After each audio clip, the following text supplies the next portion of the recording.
Trade receivables is a major account in the balance sheet which arises from selling to customers on credit. Since trade receivables is an asset, a company is more likely to inflate its trade receivables account if it wants to manipulate its account. Hence, the key assertion when auditing trade receivables is the existence and valuation of the trade receivables. Here are the tasks an auditor will perform to test the existence and valuation of trade receivables. An auditor ought to ensure that the trade receivables stated in the balance sheet exist. Also, adequate allowance for impairment should be made for all uncollectible trade receivables. Let's go through each one of these tasks.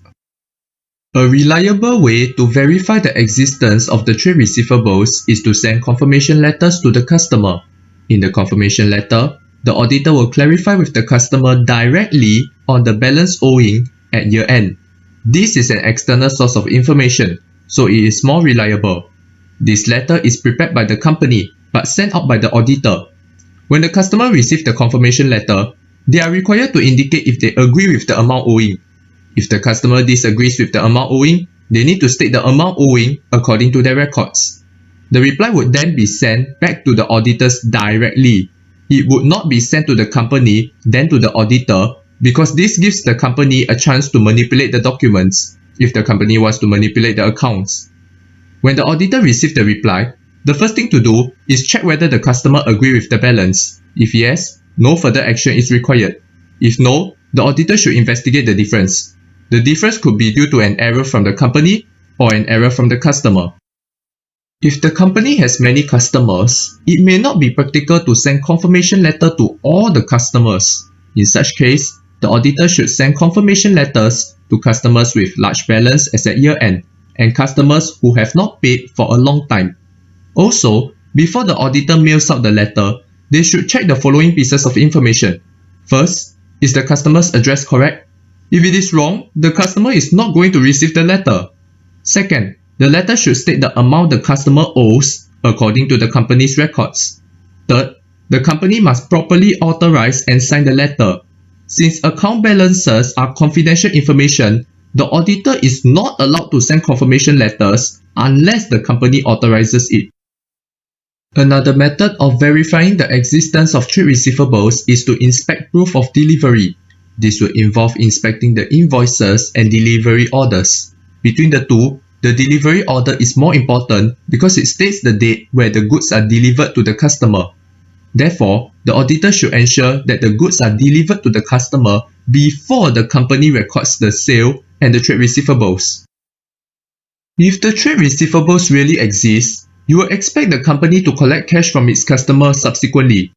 Therefore, if the company received cash from its customer after year-end, it proves that the trade receivables exist as at year-end.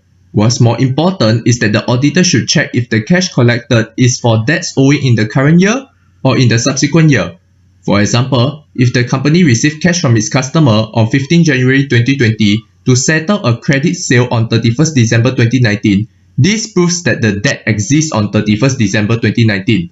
But if the cash is received to settle a credit sale on 2nd January 2020, then the debt should not be recorded in the 2019 accounts, since it is a 2020 sales.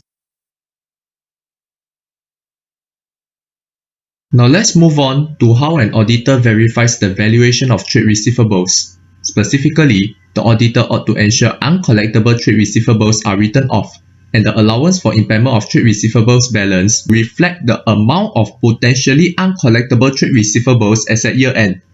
The trade receivables aging is a document that classifies the trade receivables based on how long it's due. It looks something like this. First, the auditor will check the mathematical accuracy of the trade receivables aging.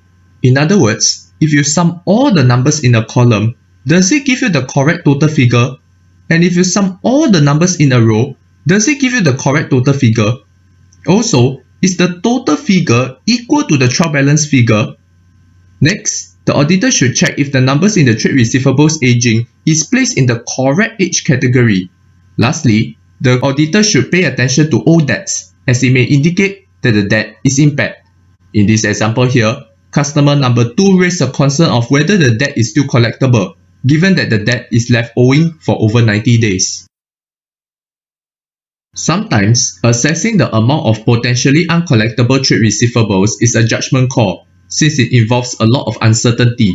If the auditor received news that a debtor went bankrupt after year-end, this indicates that the debt he owed at said year-end is uncollectible.